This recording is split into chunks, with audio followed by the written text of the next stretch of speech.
The fifth session of the series is on the topic, the concept of public interest litigation.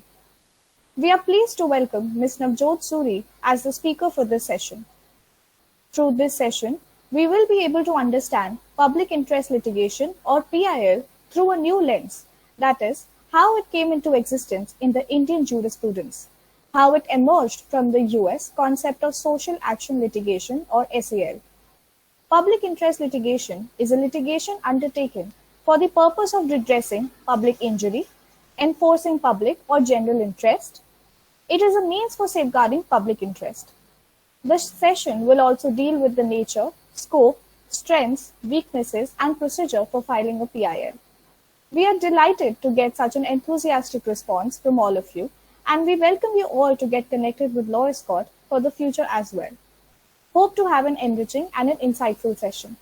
I will now welcome Vishnu, who will brief us about Law Escort. Thank you, Aditi, for providing a brief about the session and what our speaker is going to cover in this session. Now, I would like to tell you about our website, Law Escort. And yes, my name is Vishnu Goyal. I am the founder of the website. And Law Escort is the most advanced search engine for law-related institutions and events in India. It's also a great source for legal news, scholar articles, and latest legal updates. This is the little video on working of our website. You can search legal events on our website using categories, dates, location. Here is the map view, and in the middle is the list view, from which you can go to each event, read about it, and go to the store and buy tickets for that particular event.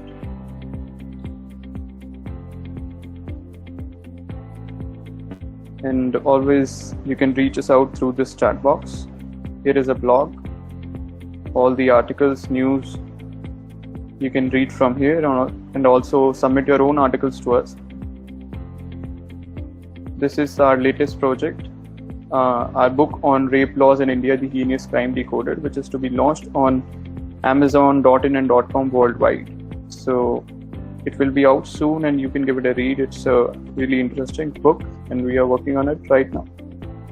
So yes, happy law escorting. And next, brief introduction about our speaker, Navjot ma'am.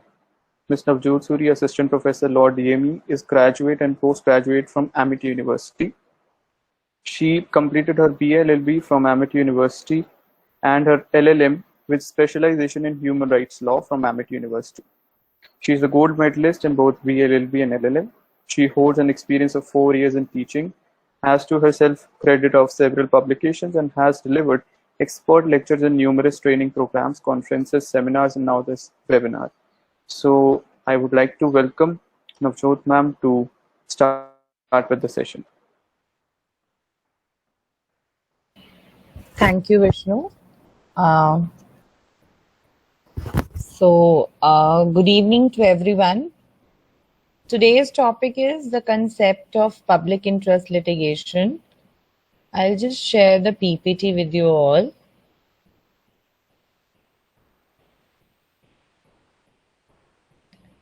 I hope that the PPT is visible to everybody.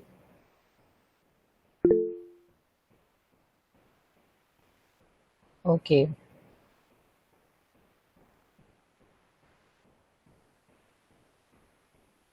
So today's session is based on the concept of public interest litigation, that how this concept came up in India, and the roots of this concept is from where, and how is it functioning, how much it has benefited, what lacunas it is having, and how a public interest litigation is filed, what is the role of locus standi, and how one can file, what is the procedure of filing the public interest litigation.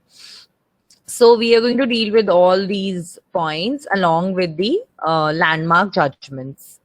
So first of all, in order to understand the entire concept of public interest litigation, we need to first understand that what is public interest litigation. You will find this term used also in place of social action litigation also.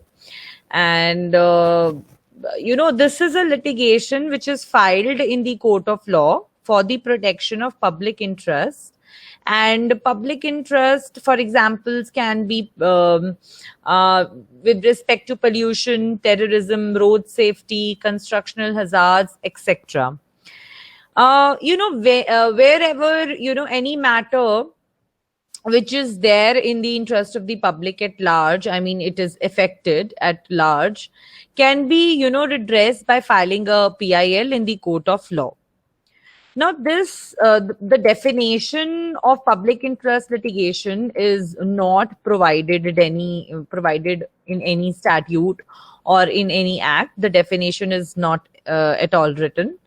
It has been interpreted by judges in different case laws, and then depending upon the circumstances and facts of the case, the judges have interpreted the meaning of public interest litigation. Public interest litigation is the power basically given to the public by courts through judicial activism. However, the person filing the petition must, to the satisfaction of the court, that the petition which he or she has filed is for public interest and not just as a, for any individual concern. The court can, take cognizance of the matter and can also proceed suo motu and take up the cases on petition of any public spirited individual. Now, there are various matters on which people have filed PIL, and you can also file, such as bonded labor matters, atrocities in women, children, neglect, non-payment of minimum wages to workers, exploitation of casual hours, environmental pollution, disturbance of ecological balance, food adulteration, maintenance of heritage and culture.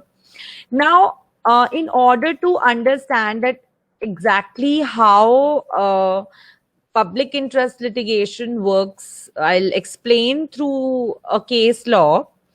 Now, this is the case of Independent Thought versus Union of India. If you want to note down, you can note down. It's a 2013 case which was filed by an NGO for criminalizing sexual intercourse with child brides. So in this landmark judgment, Supreme Court said that the nature of public interest litigation is such wherein it's not required that the victim itself has to file the PIL. Anybody on behalf of the victim can file the PIL, and the main reason of filing the PIL or the issue should be of such a nature which is, with respect to public interest, that it is a issue which should be given prime importance, and it is affecting public at large. So anybody. So similarly, in this case, this NGO filed, PIL for criminalizing sexual intercourse with child brides. Now, though Section 376 of IPC exempts sexual intercourse with brides above 16 years of age, from the concept of rape, same has been also considered, as a criminal offense under POCSO. But then also, after having provisions in the national legislation, still you have the right to bring any such kind of issue which is being not coming to limelight, and exploitation of human rights, or you can say fundamental rights of the people are being violated and it is affecting public at large. You can file a PIL through NGO. So that is how the concept of locus standi works there. Now, nature of PIL jurisdiction. So, you can file PIL jurisdiction. Basically, the jurisdiction of PIL is forged by Supreme Court and High Court. In case of Supreme Court, it is an extension of its jurisdiction under Article 32 of the Constitution, and in case of High Court, Article 226. So basically, PIL is not in a nature of adversary litigation, but it is a challenge and an opportunity to the government and its officers to take basic human rights in such a nature, to regard them in such a nature that they become meaningful to the deprived and vulnerable sections of community, and also in order to assure them socio and economic justice, which is the signature tune, of our Indian Constitution. So, a writ petition can be filed under Article 32 in the Supreme Court and under Article 226 in the High Court. And then the High Court and Supreme Court has powers to issue directions, orders, and, further that what should be done in the particular case. Now, in case of High Court, only the writ petition is filed under 32 wherein the fundamental rights are violated. But in case of High Court, under Article 226, the writ petition is filed with respect to not only violation of fundamental rights, but also in case of violation of other rights. Now, this is the difference between 32 and 226, which very few people are students are able to understand, that how the jurisdiction works in case of 32 and 226 and what is the difference while you are filing in Supreme Court under 32 and while you are filing in High Court under 226.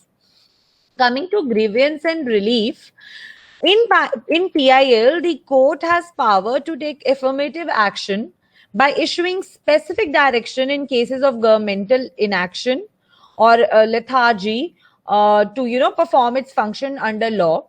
Further, the court has power to award costs to the petitioner who brought an important matter before the court for compensation to persons who have suffered and whose constitutional or legal rights have been violated. So now here I'm using constitutional and legal rights.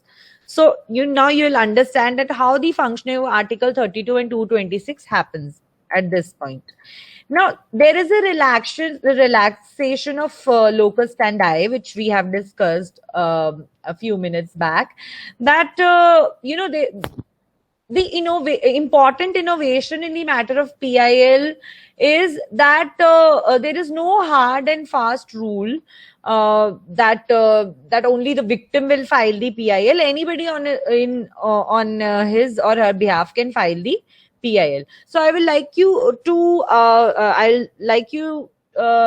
to understand this case, that is of SP Gupta and others versus Union of India, which is also known as the it's famous by a judge's transfer case, where the Supreme Court has elaborately stated that anybody can approach to the court for relief in case of issues which pertain to public interest, and but that should not be malafide or with some political motivation, and put a PIL in the court.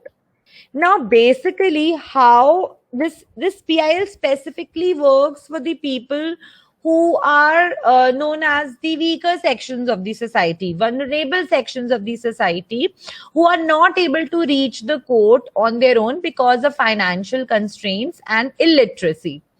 So this concept of PIL has come up as an innovative strategy, which has provided easy access to justice to the weaker sections of India, and it has been termed as a powerful tool in the hands of public spirited individual and also social action groups for combating exploitation and injustice, and securing the underprivileged segments of the society to achieve the social and economic entitlement.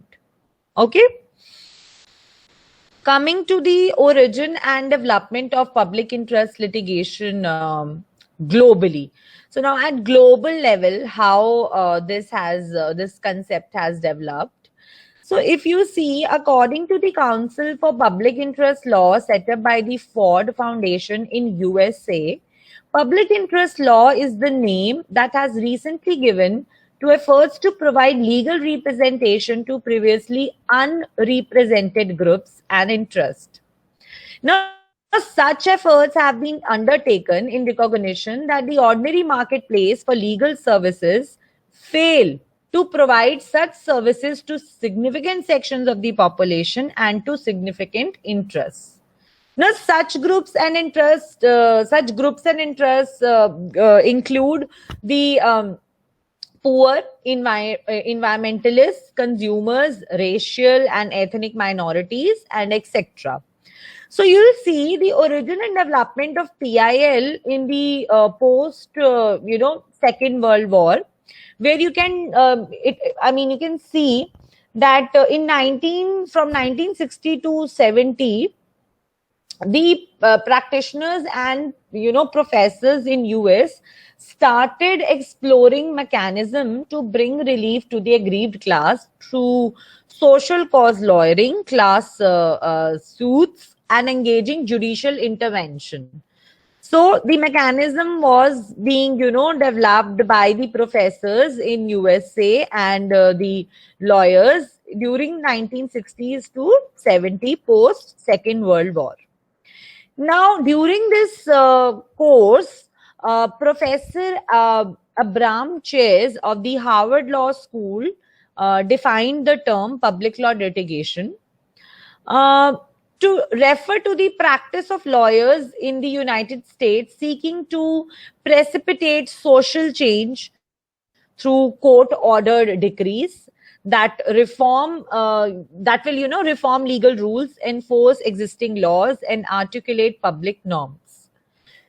However, the development of public interest litigation in US may be also traced back in 19th century also to early as 20th century, when due to influx of immigrants in US and huge racial and class disparity was created between the immigrants, colonizers, racial minorities, and women.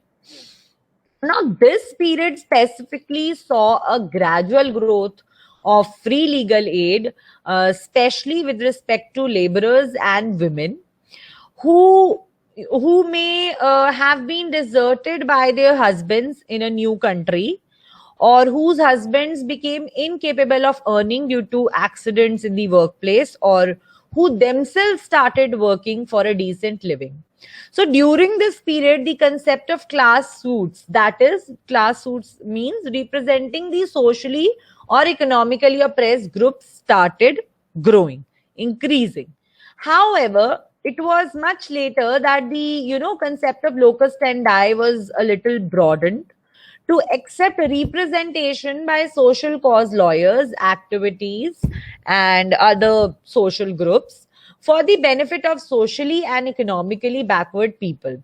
Now, several academicians have shown that one of the first landmark in public interest litigation in US was the case of Brown versus Board of Education. So you can note down this case, is very important, which started the inception of public interest litigation globally in US, in which, in this case, the US Supreme Court declared the state's segregation of public school students by race as unconstitutional. And when you're segregating in the schools, in public schools, students by race, that was considered as unconstitutional. This case was associated with the public law litigation, and the defendant was a public institution. So it was initiated by a public institution. In Europe, on the other hand, public interest litigation, developed post formation of European Convention on Human Rights and the European Court of Human Rights in late 1970s. So this was the case of Europe, which not only, broadened the scope of human rights and helped in rights explosion, but also insisted on seeking remedial measures for the domestic courts for issues such as racial violence.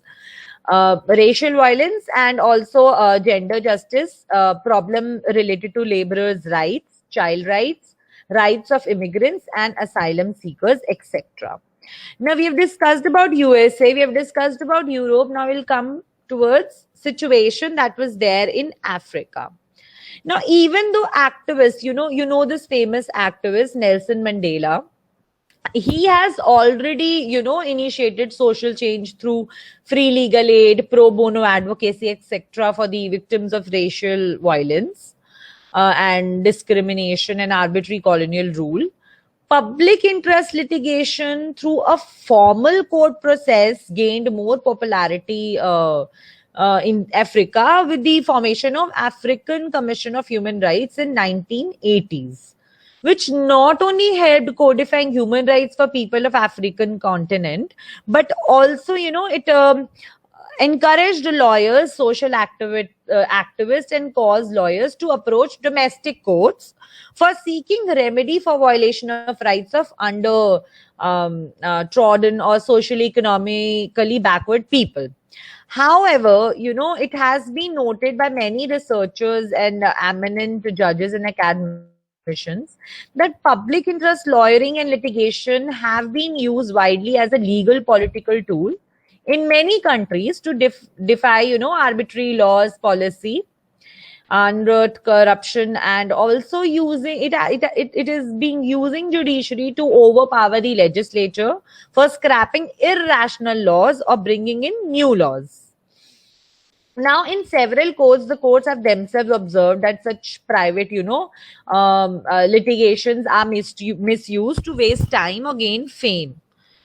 It is for this reason that since 1970s, several prominent, law schools in US have started emphasizing on pro bono advocacy, free legal aid, etc. through free legal aid cells, which may not be funded by the government. This initiative helped the students of law to detect class grievances, violation of rights, problems of socio-economically backward people. Now, such initiative you will see is also taken up by, Indian law schools, and in your law schools, you must find a legal aid cell. So this initiative has not only brought down the number of frivolous public interest litigation, but have also made the young young lawyers, budding lawyers, to get prepared to use the mechanism of PIL lawyering with social cause for public benefit. So that is how the concept of PIL has been originated in different countries. Now, how the origin and development of public interest litigation came in India. So here, in India, the origin and development of PIL in India can be traced back to 1970s due to the, prominent role which was played by Justice P.N. Bhagwati and Justice Krishna Iyer. The concepts of free legal aid to poor and socially backward people this concept started through PIL, and due to the judgments which were given by these two famous judges. Now, according to them, legal aid means providing an arrangement in the society so that the machinery of administration of justice becomes, easily accessible and is not out of reach of those who have to resort it for enforcement of its given, some violation of their right has been happened. And so that, easy access is provided to the poor and illiterate so that they can approach to the courts easily. And due to their, they are being not ignored due to their poverty or illiteracy. So this, in India, this was instituted basically with an aim to provide assistance to weaker sections of the society. And they stated that our judicial system should not be of such a nature where the reasons such as poverty and illiteracy come in between while they have to achieve justice. They are demanding justice from the court. Now, the concept of free legal aid is also you will find in DPSP Part 4 of the Indian Constitution in Article 39A also. And this basically came through the 42nd Amendment in the Constitution. And there was a very important, inclusion of a term through the 42nd Amendment in the preamble of the Constitution, wherein they sought to make the country a socialist and secular democratic republic along with sovereign democratic republic. Now, this amendment made the state duty bound to provide this accessible justice. This was further extended, as I have already discussed, through Article 39A, which was included in DPSP, that I have discussed already, where the lines of the Bare Act state that the state shall secure that the operation of the legal system promotes justice on the basis of equal opportunity and shall in particular provide free legal aid by suitable legislation or schemes or in any other way to ensure that opportunities for securing justice, are not denied to any citizen by reason of economic or other disabilities. So such broadening of preamble and inclusion of, provisions for ensuring social justice was the result of the motivated judges like B.N. Bhagwati, Justice B.N. Bhagwati and Justice Krishna Iyer, who broadened the concept of locus standi to entertain cases that will be represented for some social cause by the lawyers or activists or any other social institutions in order to provide justice to socially economically backward people who could not afford cannot afford to approach the courts in order to seek remedy for their violation of their rights. Now, if you look at, we have discussed this in the last session which happened yesterday, that during the emergency in 1975 and 77 to 77, several fundamental rights were grossly violated. We took up the ADM Jabalpur versus Shiv Shankarwala case. Now, eminent judges here also, Krishna Iyer and P.N. Bhagwati, rightly recognized that there has been a phase of the rights have been exploited and the grievances have been not taken, they are also exploited, and the judicial activism has to work towards this and have to provide remedies for such right violations.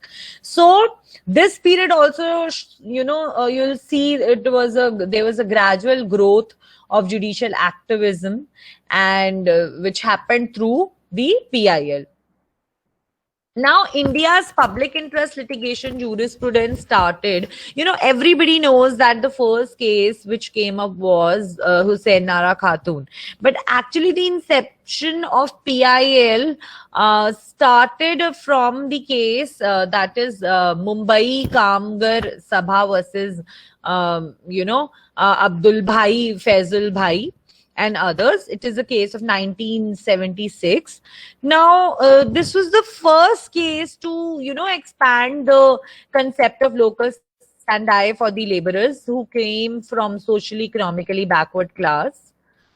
Since then, the High Court started exercising wide powers given to them under Article 32 and 226 of the Constitution, and started emphasizing more on implementation of fundamental rights, formulation of guidelines, policies, proper implementation and formulation of compensation schemes, etc. So the development of PIL in India can be discussed under, three phases. Now, these three phases are considered as the three important phases which actually has established the concept of PIL, what we are following at present. So in the first phase, the courts, they dealt with cases of nature of public interest litigation, where directions and orders were passed primarily to protect fundamental rights under Article 21 of the marginalized groups and sections of the society who, because of extreme poverty or illiteracy and ignorance, could not approach the court or, towards the High Court or Supreme Court. Now, the best examples can be of the cases which we have already discussed in the last session also, and I'll discuss a little bit now also. Sunil Batra versus Delhi Administration, SP Gupta versus Union of India, People's Union for Democratic Rights versus Union of India. This is also known as the non-payment laborers Asiad village case, Bangdua Mukti Morcha versus Union of India, that happened in 1984, which is famous as bonded laborers in stone quarry in Faridabad case. Now, such cases established the principle that any member of public acting bona fide and having sufficient interest can maintain an action of redressal against public wrong in injury. Now, this was the phase where recognition of fundamental rights were being done under Article 21, such as right to privacy, starting with the cases of Khadak Singh to Menka Gandhi case, A.K. Gopalan case. So that is how the recognition of fundamental rights were done, and the concept of local standi was somehow being broadened through PIL. So here, recognition of fundamental rights under Article 21 was on more instance. Now, the second phase deals with the cases which were relating to protection and preservation of environment, forest, wildlife, marine life, ecology, mountains, rivers, historical monuments, etc. And the best examples can be the cases which were filed by MC Mehta, and of Ganga pollution case, of Taj trapezium case. So this was the second phase of PIL. Now, the third phase of growth of PIL deals with the directions issued by courts in maintaining the probity, transparency, and integrity in governance. So the famous case here is of Vineet Narayan versus Union of India. It was a 1988 case. This case was related to the fact finding for political nexus. So this was the third phase. Now, the first reported case, I'll say, the first reported case of PIL happened in 1979, which is known as Husaina Khatun versus State of Bihar. Now, here a PIL was filed by an advocate on the basis of news item which was published in, Indian Express, which was highlighting the plight of thousands of under trial prisoners who were there in the jails, in different jails of Bihar. And these, they were there for so many years, even women, children, men, and they were there for a longer period than what they were, put behind the bars. The crime or the offense which they committed was for example, for 3 years. The punishment was for 3 years, and they were still going under trial, and they were there for 5, 6, 7 years. So looking into this PIL was filed by an advocate, which resulted in the release of more than 40,000 under trial prisoners. So right to speedy justice emerged as a basic fundamental right, which was denied to these prisoners. So the same set of pattern continued to be adopted in the subsequent cases. Altogether, a new era of PIL, movement started by Justice P.N. Bhagwati in case of SP Gupta versus Union of India. Now, in this case, it was held that any member of the public or social action group acting bona fide can invoke the writ petition of the High Court or Supreme Court and can seek redressal against violation of any legal or constitutional rights of person who due to socio-economic or any other disability could not approach the court. So by this judgment, PIL became,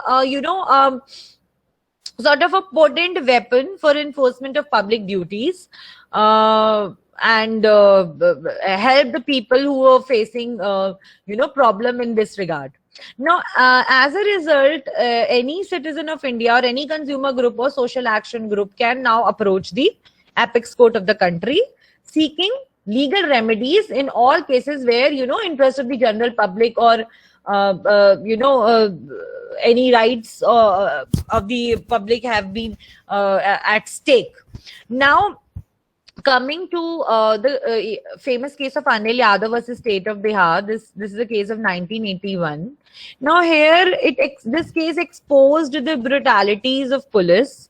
A newspaper report revealed that about 33 suspected criminals were, blinded by the police in Bihar by putting the acid into their eyes. Through interim orders, Supreme Court directed the state government to bring the blinded men to Delhi for medical treatment. It was also ordered that speedy prosecution of the guilty policemen should be done, and the court also read that right to free legal aid is a fundamental right of every accused.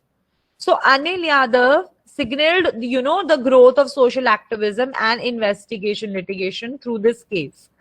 Then we come across a famous case, that is Citizen for Democracy versus State of Assam. Now here the Supreme Court declared that handcuffs and other fetters shall not be, forced upon a prisoner while lodged in jail or while in transport or transit from one jail to another or to the court or while taking back from court to the prison. So, these kind of cases were coming at that time through PILs, and slowly the scope of PIL was widening. Now, the main question which comes before us is that who can file a PIL and against whom? So it's very clear. I have discussed the concept of locus standi, that any citizen can, file a PIL through Article 32 of the Indian Constitution in Supreme Court and 226 of the Indian Constitution in High Court. And also under section, this is a very important section, that under section 133 of Criminal Procedure Court also, you can file the case in the court of magistrate. You can file the PIL in the court of magistrate.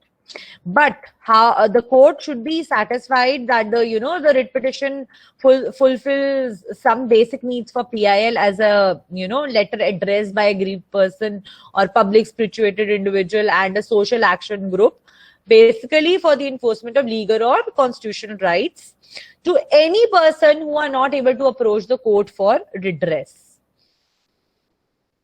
So, a public interest litigation can be filed against whom? So, a public interest litigation can be filed against the state, against the central government, against the municipal authorities, and not any private party. This is important, that not any private party. So if you look at the definition of state, which is given under Article 12 of the Constitution, it includes the government, Parliament of India, the government and the legislature of each of the states, and all local or other authorities within the territory of India or under the control of Government of India. So you can file PIL against them. Okay. Now, if you look at this case of, this is an important case, I'll mention here, Electricity Board Rajasthan versus Mohan. Now here the Supreme Court held that authorities would include all authorities created by the Constitution of India or statute on whom powers are conferred by law, which means that whatever is mentioned in Article 12 of the Constitution. Now, however, private party can be included in PIL as respondent but after making concerned state authority a party. So you have, as a, I mean, private party can, file a PIL, but first what you have to do is you have to make the concerned state authority as a party.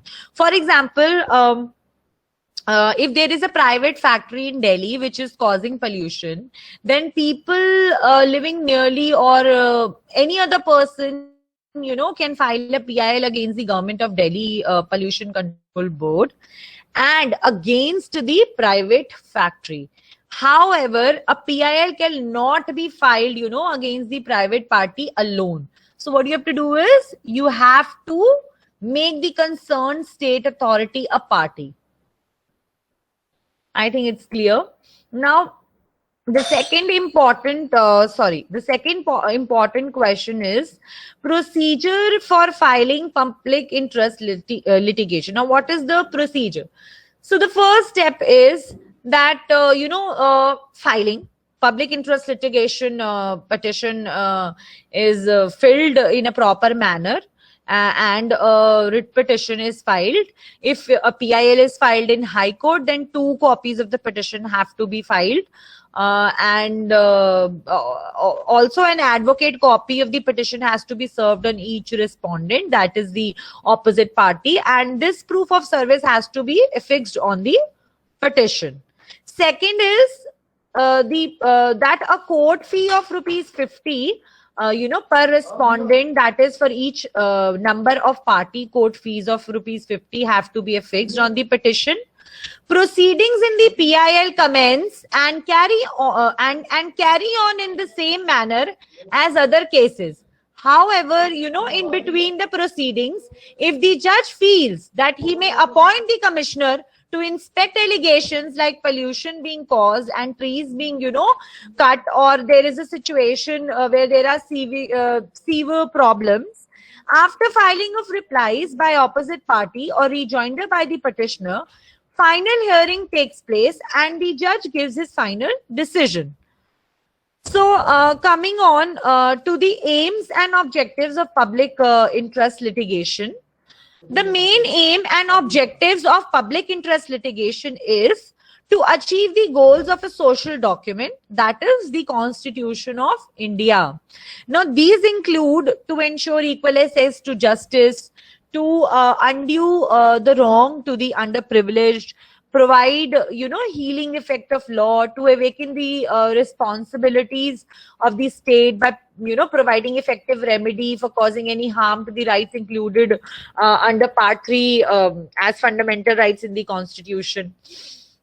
So, so the major areas where the PIL has always flourished and aims to flourish is in the cases of ensuring justice to, bonded laborers, in case of non-payment of minimum wages, protection of payment dwellers and slum dwellers, protection to right victims, ethics of medical profession, neglected children, women, asylum seekers, disabled, and so on, even ill treatment in prison, ill treatment done to children in jails and juvenile homes, protection against sexual harassment, harassment by police, atrocities against scheduled castes, scheduled tribes, and other backward classes. So these are the areas where the PIL aims to provide justice to the people. Now, there are famous landmark cases which you should not miss when you are considering the concept of PIL. Vishakha versus State of Rajasthan is a very famous case of sexual harassment where a PIL was filed by an NGO Vishakha stating that, the women have been facing exploitation at workplace, and finally the Supreme Court gave the judgment that I'll explain that how this case basically came, the ones who have not attended my first session.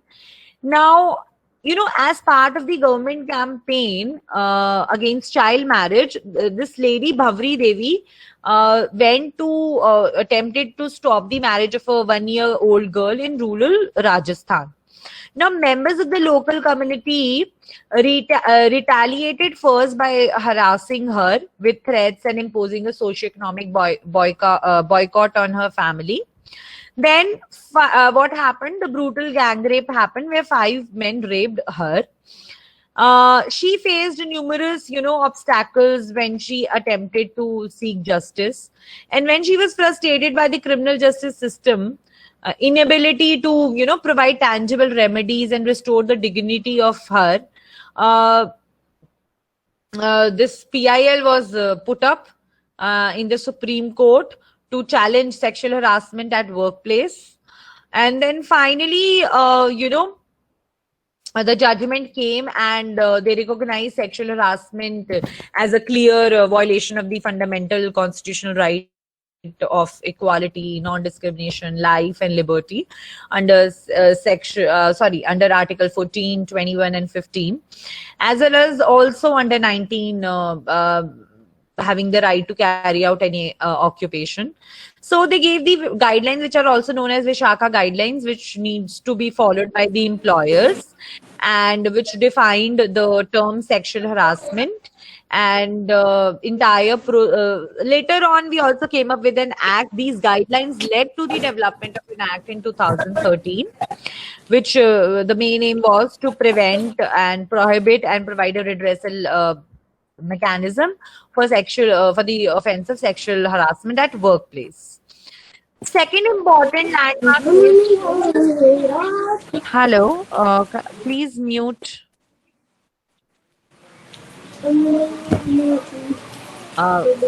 Can you mute? Simran, can you mute? I'll request Simran to mute. Vishnu, please. Yeah, thank you. Yeah, I've muted her. Okay. So, coming back to just a minute. Yeah.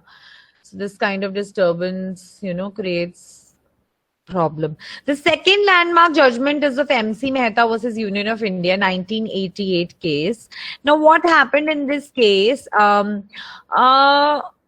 It is a case of 1988 that basically lashed out the civic authorities for allowing untreated sewage from Kanpur's tanneries, making it was flowing towards the river Ganga.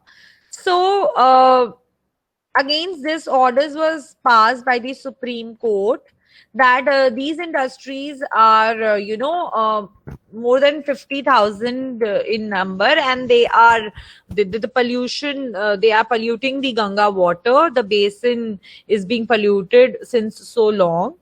So, the order of the court was that to put a sewage treatment plant. So not only a sewage treatment plant was to be instituted by the industries, but the order was placed for the towns, 250 towns and the cities from where the sewage used to come in the basin of Ganga. So there also directions were given to the state to institute treatment plants, sewage treatment plants, and then only the water should be, it should flow in the basin. Now, 600 tanneries were operating in, highly congested residential area of Kolkata, which were being shifted out of the city. They were told that you can't work in the residential area also, and now you have to shift out of the residential area, and out of the city you have to work. And they were relocated in a planned leather complex in the state of West Bengal.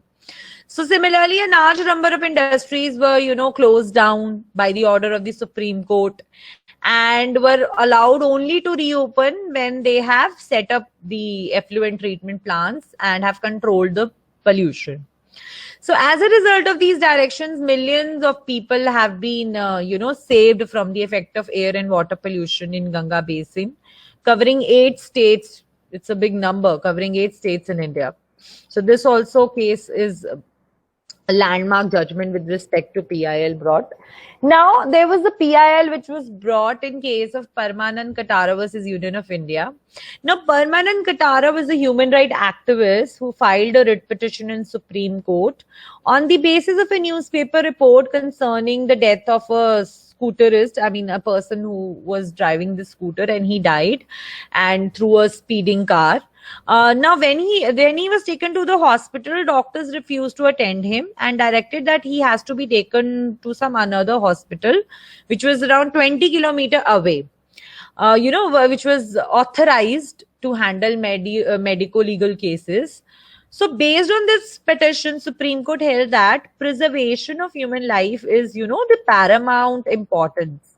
And every doctor, whether he is working at a government hospital or at a private hospital or anywhere, he has the professional obligation to extend his or her services with the expertise for protecting life.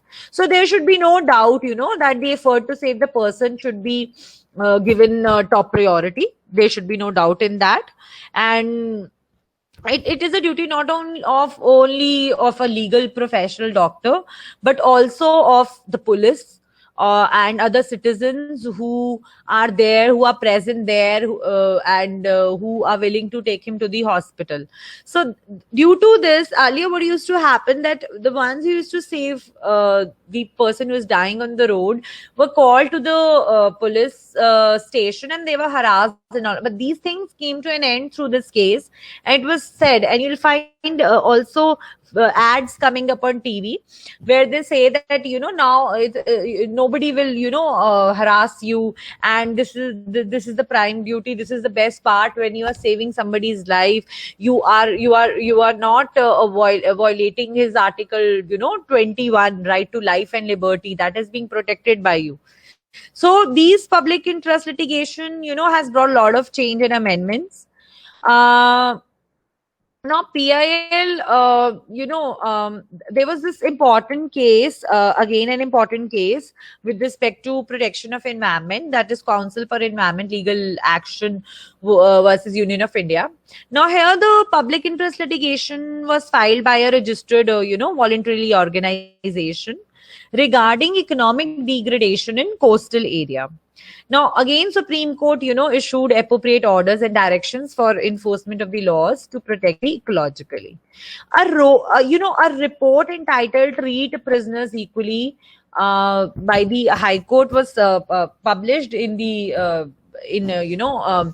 subsequently, and Punjab, and coming of this report led to where the action was taken by Punjab and Haryana High Court to quash the provisions of jail manual, which were dividing prisoners into different categories, and because they said that a classification of convicts on the basis of their social status, education, habit of living is not correct. So this is also a remarkable, you can say, change which came up, and it brought justice to the prisoners also. So so moving on to the another landmark case, that is of Bandwa Mukti Morcha versus Union of India. Now, this case we have discussed earlier also. Supreme Court ordered for the release of bonded labelers. Similarly, in case of Murli S. Dogra versus Union of India, the change which was brought by PIL was that Supreme Court banned smoking in public places. Then in Delhi, Domestic Working Women Forum versus Union of India, this is also a landmark judgment where Supreme Court issued guidelines for rehabilitation and compensation for the victims of compensation for the rape on working women. So that is how these landmark judgments have come up through the PIL. Now, moving on to the conclusion, what is the significance of PIL? I think after the session, you can understand that the aim of PIL is to give the common people access to the courts to obtain legal redress, and it is an important instrument for social change and for maintaining rule of law, and creating and establishing a balance between law and justice. So the main aim of PIL and significance of PIL is that it provides justice which is accessible to poor and the marginalized, vulnerable sections of society, underprivileged sections of society. It is an important tool which makes human rights, reach to those who have been denied rights. It is very helpful in case of countries where democracy is followed. And the concept of local standi is very broad. So the scope of PIL is, very broad, wherein anybody can come and file the case. So it also, somehow help in judicial monitoring of state institutions like prisons, asylums and protective homes, juvenile homes, shelter homes. Also, it is an important tool for implementing the concept of judicial review. It also enhances public participation in judicial review of administrative action,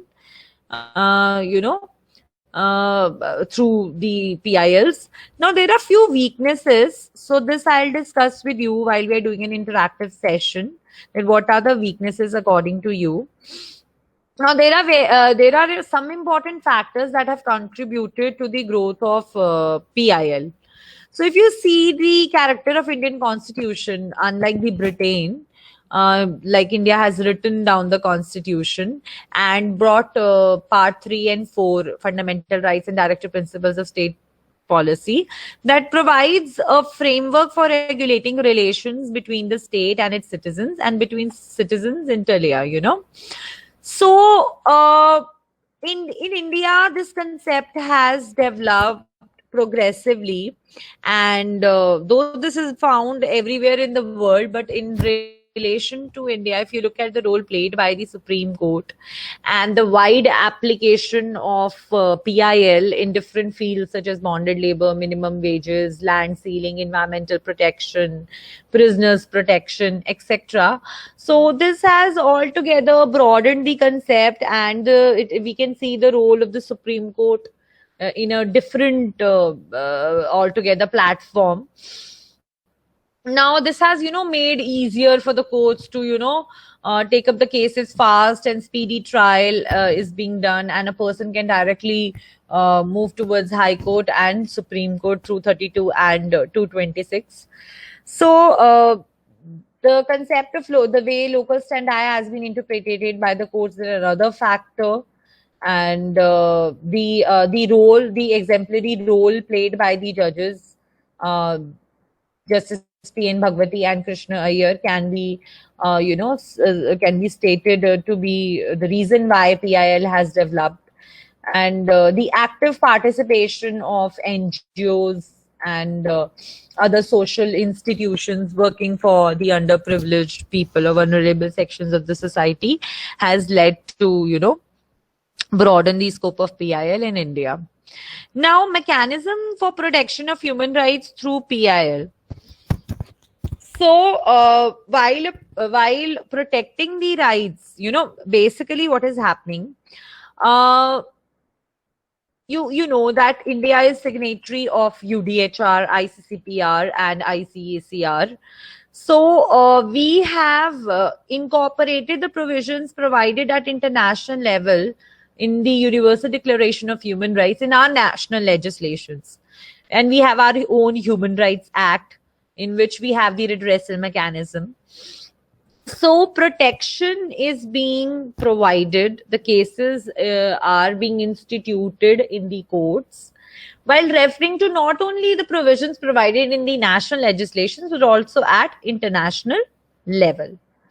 So this new kind of system wherein you can where you'll find the courts have also considered the written letters as writ petition and have taken up the cases and given judgments on that. So something new which has happened altogether, and it is protecting the fundamental right and in broader sense the human rights of the citizens of India through PIL. So because if PIL, see, when PIL is filed in the court of law, it is for some basic reason that some right has been violated. And so the Supreme Court specifically has followed this concept where it recognizes first the human right of an individual under the Constitution of India, and then also recognizes that particular fundamental right under the ambit of human rights by referring to the international conventions, treaties, and charters. Now, yes, it's true that abuse of PIL is do happen. People, for the purpose of for publicity and for coming into the limelight, this has they filed the PIL in the court. So we have instances where we have got many frivolous cases which are being filed in the court. And now this because of this abuse of PIL, sometimes what happened, the genuine cases are also ignored and they suffer. So I think there should be some particular direction by the Supreme Court that in case of such act where malified with malified intent PIL is filed with only for the purpose of publication, publicity or coming to limelight. So some directions should come on this also. Now, I've already discussed that letters are treated by the courts as writ petition, and the courts take action upon it. But this is not necessary that every letter which is coming will be treated as a writ petition by the court. So first, the letter should justify the court that it is only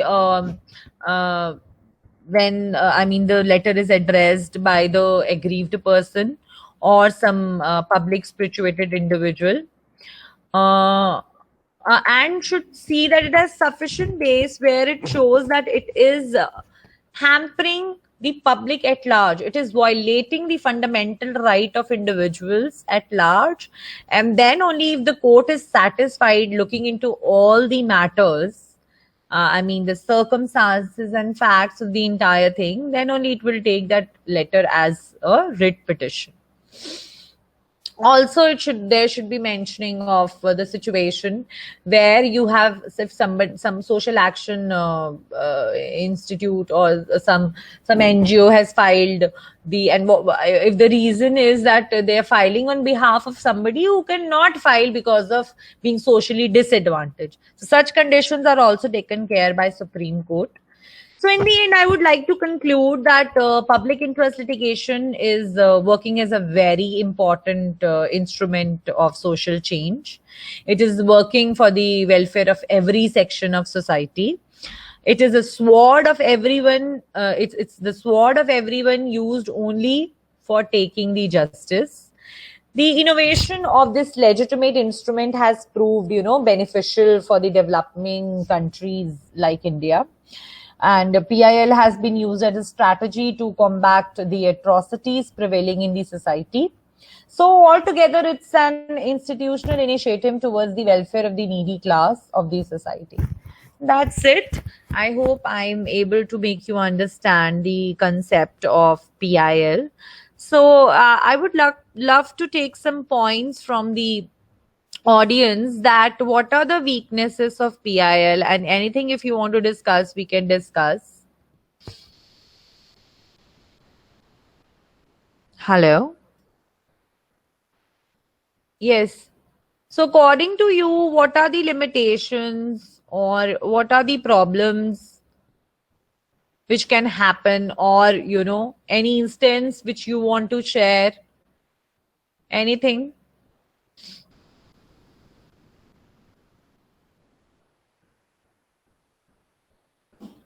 Feel free to ask questions and discuss,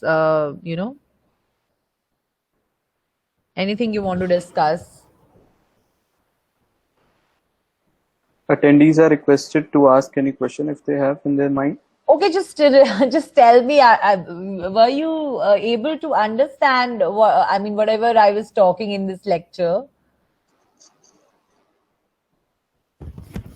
How was the lecture? You can say that if you don't have any queries. I think I'm not getting any response. Okay, Shivani says that it was an insightful session. Thanks, ma'am. It was great. So Tejas, today you don't have any question.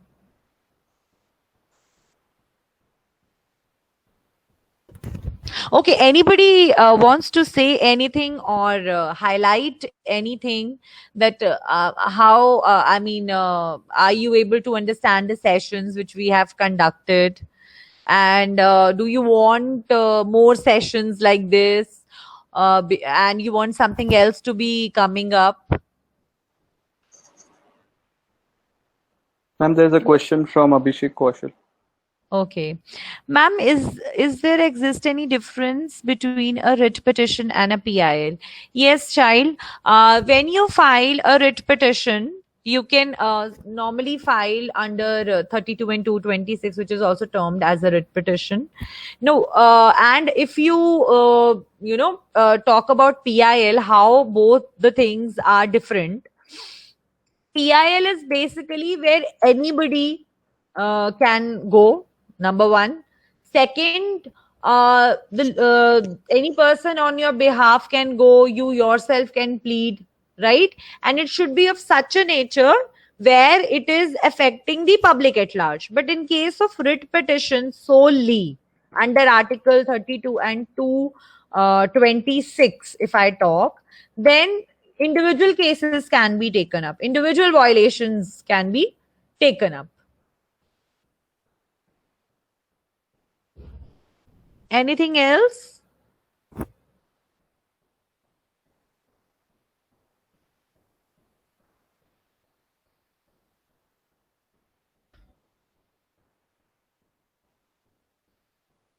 Okay, so you're talking about the third phase of PIL. See, first phase we discussed that it was with respect to recognition of the recognition of fundamental rights under the under Article 21, and second was with respect to environmental protection.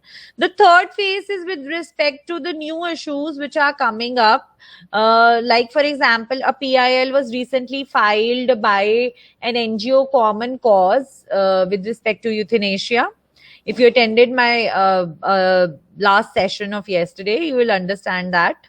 So new things which are coming up falls under the third phase, and particularly the third phase will focus on the issues on which no such judgment or direction has come up from Supreme Court.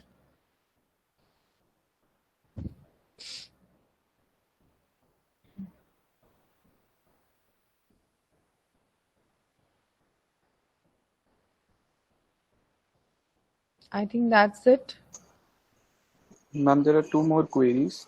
One from Karan Sharma. He wants to know the limitations of PIL. Okay, yeah. So I wanted to discuss that what are the limitations of PIL, and nobody answered. So I have to answer that. Okay. So nobody is going to speak. But what, according to you, can be a limitation in respect of PIL? आप भी बोलिए कुछ. Please feel free to share your thoughts, because last time we received some feedbacks that we need to make the sessions more interactive. Yeah. But how will we do that if you will not speak?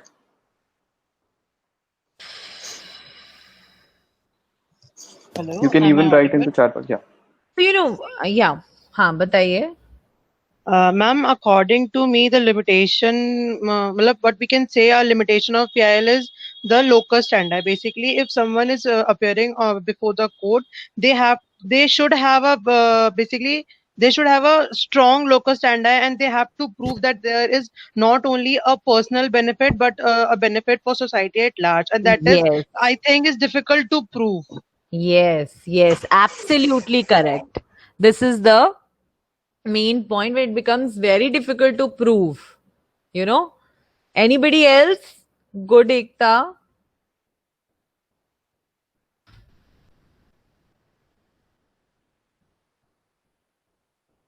Abhishek Kaushal, I would answer to your question that that is the problem, which I also in the end stated, that the Supreme Court should, the way they have issued guidelines in case of Vishakha towards sexual harassment, they should also issue guidelines towards if the cases are, PILs have been found within malified intention just for the purpose of publicity or through politicians for some political benefit. So strict regulations have to be there, monitoring have to be done. Priya Ghosh says, ma'am, many people started handling PIL as a tool for harassment because criminal cases can be filed without heavy court fee. I think you want to say, is it a demerit? Obviously it is. It is. Why not? It is happening, actually happening. Ekta said it, that where you will distinguish that it has been filed for personal gain or for the public at large. So that is where the role of the court comes in. Okay. Yes, Anjali, you are correct. Ramesh Kumar says service matters is a limitation. Service matters, yeah. I would love if you will speak and elaborate on this. If you could, speak and elaborate on this.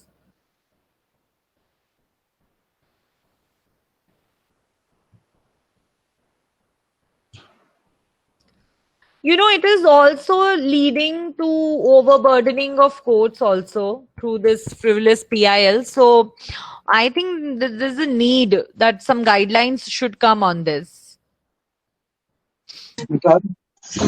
Hello. Hello, ma'am. Yes, sir. Yes, sir. Service matter is not covered because lot of people ask even your voice is cracking.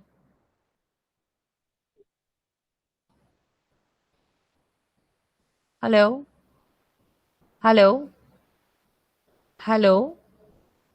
Am I audible? Yes, ma'am, you are audible. I think Ramesh sir is not audible. He's not audible. So, sir, you can write on The chat box. chat box.